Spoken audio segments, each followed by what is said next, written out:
সিএসকের সাথে হারের পরই শক্তি বাড়ল নাইট রাইডার্সের।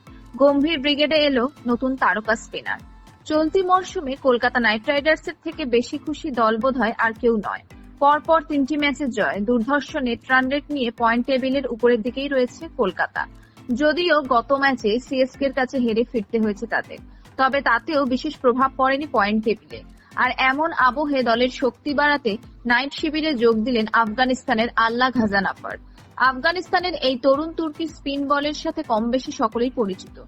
সদ্যই অনূর্ধ্ব 19 বিশ্বকাপে নিজের ক্যারিশমা দেখিয়েছেন তিনি। এত অল্প বয়সে আন্তর্জাতিক স্তরে নিজেকে প্রতিষ্ঠিত করা যে মুখের কথা না হলেও তিনি তা করে দেখিয়েছেন। তাকে দলে সই করিয়ে নিয়েছে কলকাতা। আসলে চোটের কারণে পুরোপুরি আইপিএল থেকে ছিটকে গেছেন মুজিবুর রহমান। এমন অবস্থায় ভালোই বিপদে পড়েছে কেকেআর।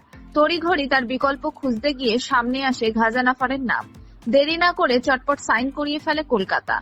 এত অপশন থাকতেও ঘাজানাফারকে দলে নেওয়ার অন্যতম প্রধান কারণ হলো তার বয়স কম থাকার কারণে তার শারীরিক ফিটনেসও দারুণ। কিছুদিন আগেই অনুষ্ঠিত হওয়া অনূর্ধ্ব 19 বিশ্বকাপে নিজের দক্ষতা দেখিয়েছেন তিনি। সেক্ষেত্রে তার পরের নজর এখন টি-20 বিশ্বকাপ।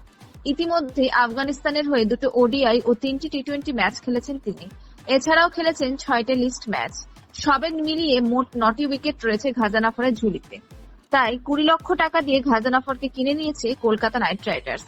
যদিও তাকে এখনই খেলানো হবে কিনা তা স্পষ্ট নয়, কারণ দলে ইতিমধ্যে এক বিদেশি স্পিনার রয়েছে। সুনীল নারিন একজন স্পিনার হওয়ার পাশাপাশি অলরাউন্ডারও। সেক্ষেত্রে ঘাজানাফারকে কোথায় খেলানো হবে সেটাই এখন দেখার বিষয়।